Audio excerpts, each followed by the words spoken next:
Bine te-am găsit la citirea de dragoste pentru luna mai, o citire dedicată celor care au soarele, luna sau ascendentul în zodia Fecioară. Această citire vine printre primele pentru că în ultima perioadă fecioarele au fost printre cele mai active și conectate cu energia canalului, așadar aceasta este o formă de recunoștință și continuitate.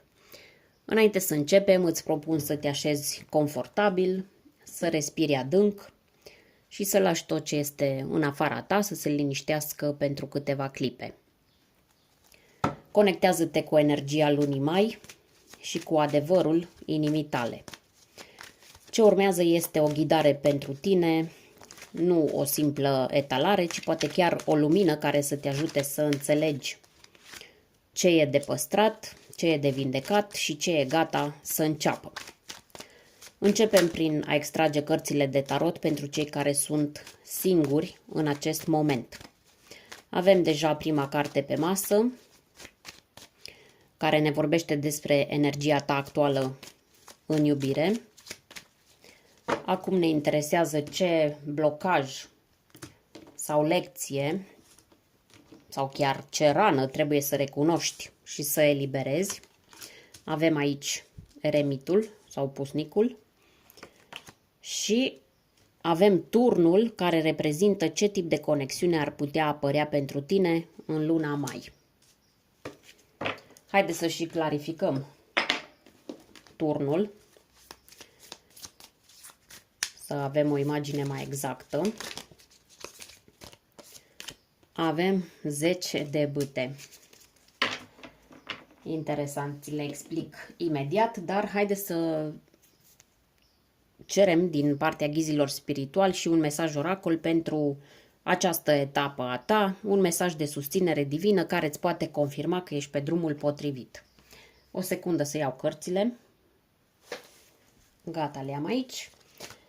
Vom folosi pachetul de cărți Iubire adevărată. Să vedem pentru tine, dragă fecioară, care este mesajul.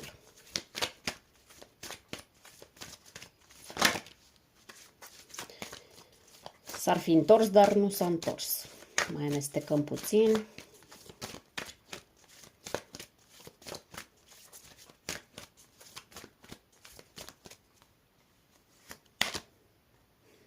Avem aici masculinul distorsionat.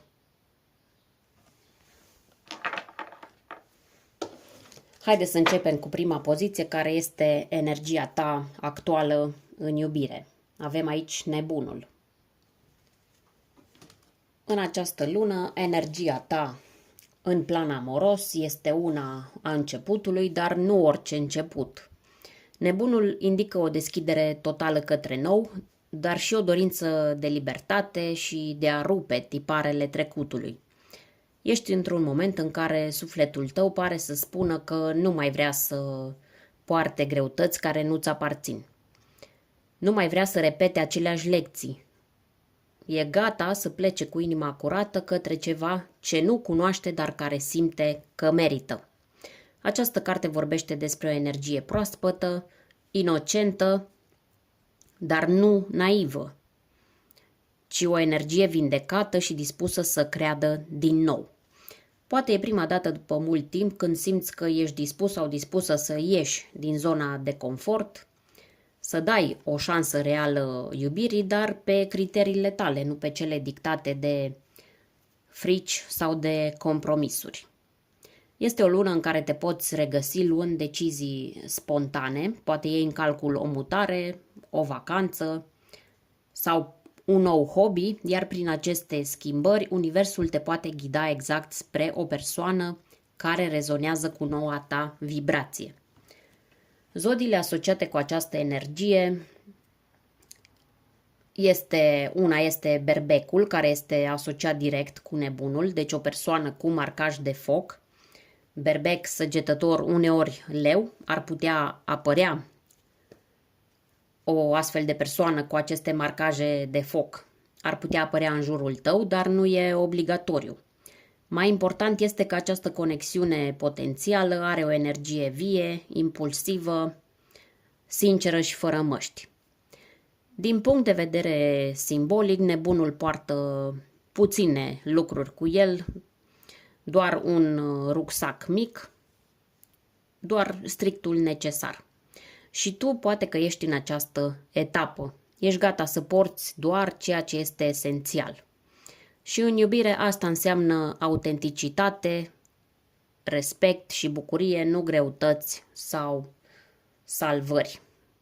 Adică să nu salvezi tu pe cineva. În continuare, următoarea carte ne vorbește despre ce blocaj, lecție sau ce rană trebuie să recunoști și să eliberezi. Iar cartea pe care ai primit-o este chiar cartea Fecioarei, o carte cu rezonanță profundă, mai ales pentru o zodie de pământ ca tine. Apariția eremitului în această poziție nu este o surpriză, ci mai degrabă un semnal clar că ai trăit multă vreme în introspecție. Poate chiar te-ai obișnuit cu această izolare emoțională, transformând-o într-o zonă sigură în care nu mai poate pătrunde nimeni. Dar această zonă sigură poate deveni și o cușcă invizibilă, mai ales când rănile din trecut te fac să confunzi protecția cu solitudinea. Cartea spune că blocajul tău nu este lipsa de iubire în jur, ci teama de a ieși din acest spațiu interior pe care l-ai construit ca refugiu. Cu mare probabilitate ai fost trădat sau trădată, cineva te-a rănit sau ai dus relații în care ai fost nevoit sau nevoită să fii mereu cel sau cea care înțelege, care se sacrifică și care tace. Și acum subconștientul îți spune că e mai bine să fii singur sau singură, că așa nu mai doare. Lecția eremitului este să te întrebi dacă te retragi pentru a te regăsi sau te ascunzi ca să nu fii rănit sau rănită din nou. Pentru că eremitul, deși simbolizează căutarea înțelepciunii, poate semnala și un blocaj al deschiderii emoționale. O rezistență față de conexiuni reale pentru că nu mai vrei să simți frică, respingere sau dezamăgire. Imaginează-ți că duci în mâini o lanternă ca eremitul din carte, dar o folosești nu pentru a pătrunde în interiorul tău, ci pentru a privi în jur și a spune sunt aici. Sunt pregătit sau pregătită să văd ce e dincolo de zidul tăcerii. În luna mai, lecția este să-ți recunoști propria închidere emoțională, chiar dacă pare un act de maturitate sau de protecție. Ai înțelepciune, ai profunzime, dar nu te teme să le folosești într-o relație reală, nu doar în solitudine. Din punct de vedere astrologic, eremitul este legat de Fecioară, așa cum am spus, deci acest blocaj e și o parte din tine. Dar tot tu ai cheia eliberării. A venit momentul să transformi introspecția în curajul de a te lăsa văzut, văzută și de a te lăsa iubit sau iubită exact așa cum ești. Hai să vedem în continuare ce tip de conexiune poate apărea în luna mai. Aici avem turnul clarificat cu 10 de bâte. În această lună viața ta sentimentală poate lua o întorsătură neașteptată. Turnul aduce cu el o energie de schimbare bruscă, uneori chiar o energie de șoc emoțional, dar nu pentru a distruge, ci pentru a demola ceea ce nu mai este autentic. Această carte apare atunci când e timpul să lași jos ceva ce duci de prea mult timp pe umeri, o relație veche, o idee falsă despre iubire, un model învățat din copilărie despre cât trebuie să te sacrifici într-o relație și așa mai departe. Clarificarea cu 10 de bâte accentuează această idee. Această carte arată că ai dus mult timp o povară afectivă. Poate ai simțit că e responsabilitatea ta să salvezi, să înțelegi, să rabzi și să reziști. Dar în luna mai poate apărea în viața ta o conexiune care nu vine cu o promisiune romantică roz și cu fluturaș, ci vine cu un adevăr care zguduie ceea ce credeai că e normal în iubire.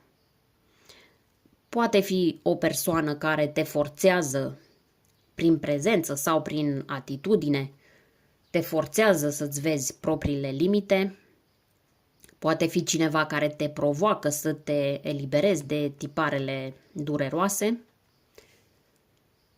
Și poate fi o persoană care îți reflectă exact ceea ce trebuie să dărâmi în interiorul tău pentru a construi altfel.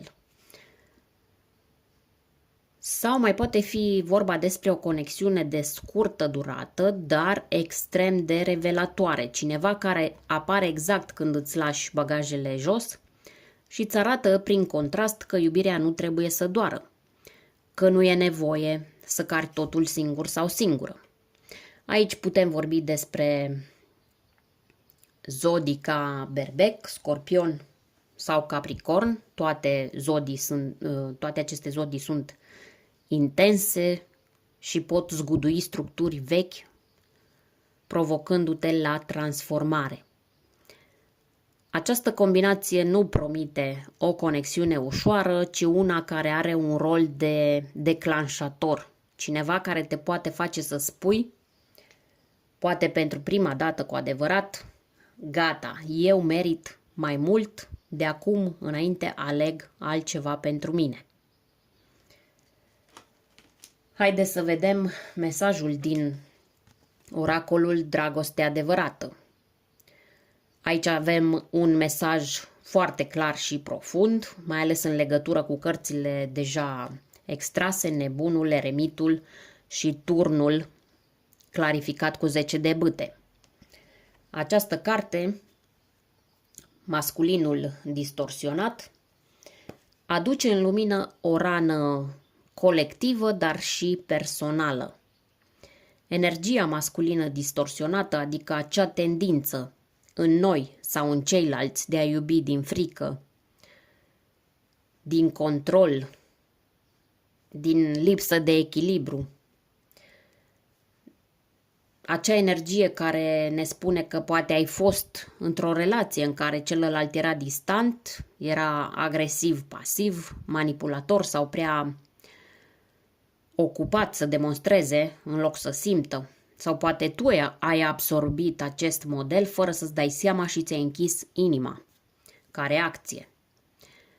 Turnul și 10 de bâte deja au arătat că porți o povară emoțională, iar această carte spune clar că e timpul să vindeci rana relațiilor cu o energie masculină nesănătoasă.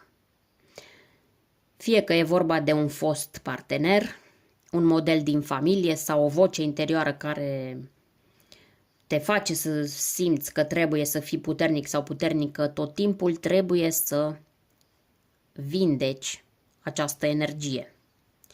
Acum, universul te cheamă să te eliberezi de ideea că iubirea înseamnă durere, sacrificiu și neîncredere.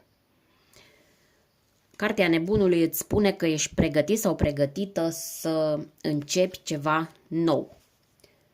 Eremitul arată că ai învățat, că ți-ai făcut temele sufletești, iar Turnul, susținut de acest mesaj oracol, îți arată că acel mod vechi de a iubi trebuie să cadă. Nu te mai întoarce spre ceea ce te-a rănit, chiar dacă pare familiar. O iubire nouă poate apărea abia după ce renunți complet la influențele acestui model distorsionat. Aceasta este luna în care tu decizi ce fel de iubire accepți de acum înainte. Aceasta a fost ghidarea pentru tine dacă ești singur sau singură în această perioadă. Poate că nu este vorba despre a găsi pe cineva cu orice preț, ci despre a recunoaște că ești deja într-un punct în care nu mai accepți relații care nu te împlinesc și nu mai accepți jumătăți de măsură. Adevărata conexiune vine atunci când ești dispus sau dispusă să rupi cu tot ce nu ți se mai potrivește. Iar luna mai îți aduce exact acea ocazie de a alege altfel. Să-ți fie de folos. Haide acum să ne îndreptăm atenția către cei care sunt deja într-o relație. După ce am încheiat citirea pentru cei singuri și am reașezat energiile, ne conectăm acum la o altă frecvență, cea a relațiilor deja existente, fie ele armonioase, fie provocatoare. Poate te afli într-o legătură stabilă sau într-o conexiune care trece prin transformări. Vom analiza împreună prin 3 cărți de tarot. Scuzați bâlbâielile. Vom analiza care este energia relației tale în această lună. Și avem aici 2 de bâte. Apoi vedem ce provocări pot apărea sau ce tensiuni ies la suprafață. 3 de cupe. Și vedem în ce direcție pare să evolueze această conexiune. Avem aici temperanța. Haide acum să vedem și care este mesajul oracol dedicat cuplului, un ghidaj menit să aducă claritate, echilibru și poate un nou început acolo unde este nevoie. Folosim pachetul de cărți Iubire adevărată. Abundența. Cea mai frumoasă carte din punctul meu de vedere când vine vorba de cuplu. Aceeași carte a ieșit și la Taur. Pentru cei într-o relație. Tot o energie de pământ. Relația voastră în această perioadă se află într-un punct de conștientizare și decizie. 2 de bâte este o carte care arată că există o legătură între 2 oameni, dar unul dintre ei, sau poate chiar amândoi, începe unul să se uite dincolo de prezent, să analizeze ce facem de aici încolo. Nu este o energie a ruperii, ci mai degrabă una a planificării tăcute, a gândurilor nerostite. Poate unul dintre voi se întreabă dacă relația merge în direcția potrivită, dacă există viitor real sau dacă ceea ce trăiți acum mai corespunde cu nevoile sufletești actuale. În luna mai se simte o energie de explorare, fie în sensul propriu, posibil planuri de călătorie, de mutare sau de schimbări externe, fie la nivel emoțional. De genul ne potrivim cu adevărat sau doar ne-am obișnuit unul cu celălalt. Simbolul globului din carte arată că relația poate fi într-un moment de expansiune, dacă există comunicare și deschidere.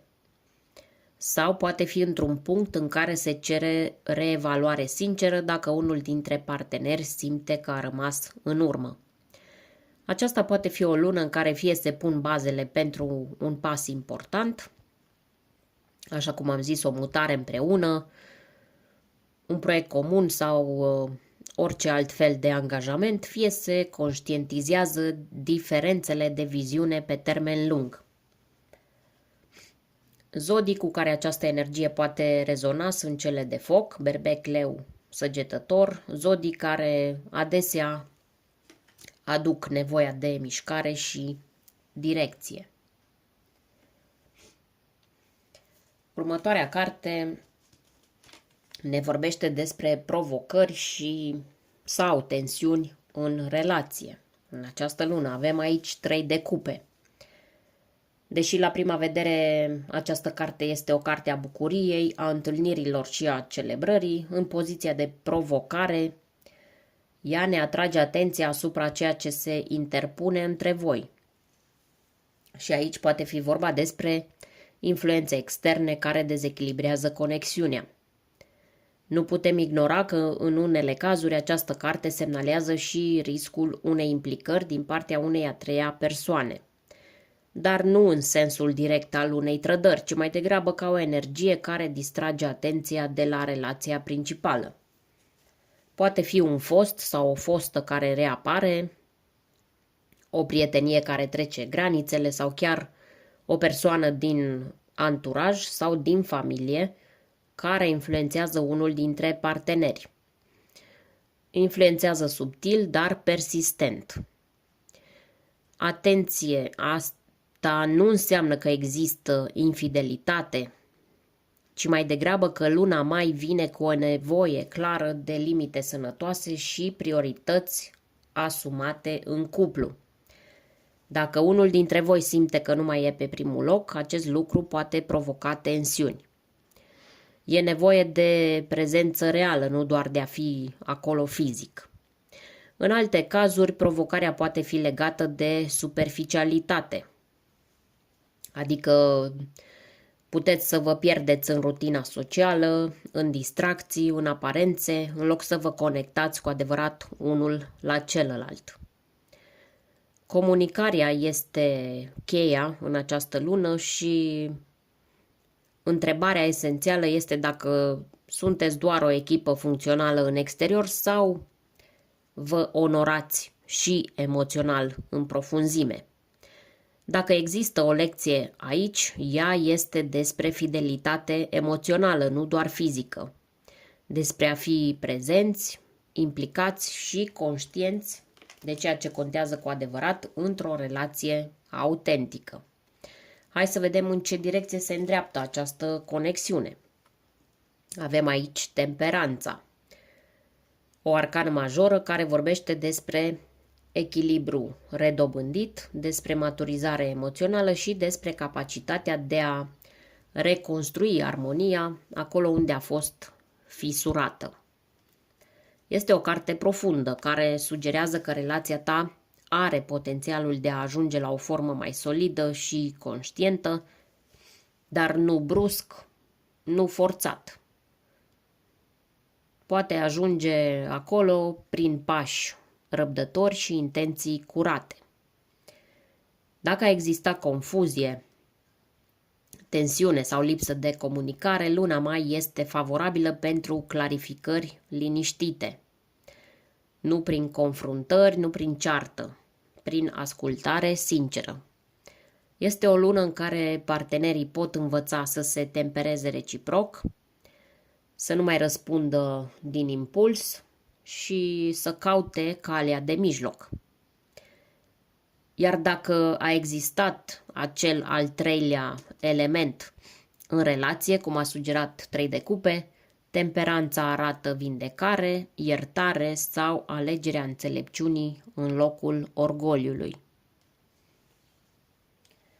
Aceasta poate fi o perioadă în care relația se maturizează, trece de la un ritm haotic sau superficial la unul mai profund și stabil. Nu înseamnă că totul devine perfect, ci că începeți să construiți din conștiință și nu din automatism. Simbolic, acest înger toarnă apă dintr-un potir în altul. Aici este vorba despre echilibru emoțional între doi oameni, despre a da și a primi cu măsură. Zodia asociată este Săgetătorul, poate că unul dintre voi are marcaje în această zodie sau această energie care aduce dorința de creștere, sens și învățare din experiențele trăite împreună. Direcția este una bună, dar cere răbdare, cooperare și o comunicare autentică. Dacă amândoi sunteți dispuși să învățați unul de la celălalt, luna mai poate deveni un nou început.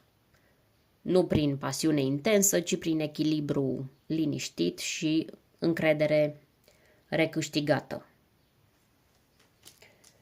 Am ajuns la mesajul oracol pe care l-ai primit și anume abundența. Această carte îți transmite că abundența reală într-o relație nu înseamnă doar confort material sau prezență fizică, ci și prezență emoțională, susținere reciprocă și disponibilitate de a crește împreună. Poate că voi doi ați trecut printr-o perioadă în care atenția a fost împărțită între familie, muncă, influențe din exterior sau poate că unul dintre voi și-a direcționat atenția către propriile răni. Dar în luna mai, Universul îți transmite că aveți ocazia să atrageți mai multă abundență emoțională dacă sunteți dispuși să priviți dincolo de provocări și să cultivați recunoștința pentru ceea ce există deja. Abundența se manifestă atunci când apreciezi lucrurile mici din relația voastră, nu te mai concentrezi pe ce lipsește, ci pe ceea ce poate fi crescut și, foarte important, înveți să primești iubire, nu doar să oferi. Legat de cărțile de tarot pe care le-ai primit, 2 de bâte arată dorința de planificare, 3 de cupe ne-a amintit că e nevoie de sinceritate și limite sănătoase, iar temperanța a spus clar că direcția este una de reconstrucție calmă. Iar acum oracolul îți spune că tot ce este frumos poate înflori dacă hrănești relația cu prezență, blândețe și încredere. Abundența pornește din interiorul tău, iar în luna mai ai șansa să o simți și în relația voastră prin mai multă apropiere, sprijin și prezență reală unul pentru celălalt. Aceasta a fost ghidarea pentru tine dacă ești într-o relație. Luna mai îți oferă oportunitatea de a aduce mai mult echilibru, sinceritate și prezență în legătura ta. Iar dacă amândoi sunteți dispuși să creșteți împreună, veți descoperi că abundența în iubire înseamnă uneori exact acele momente simple, dar pline de adevăr și susținere. Să fie o lună vindecătoare și conștientă pentru voi. Mulțumesc că ai fost alături de mine și ne revedem curând cu noi citiri.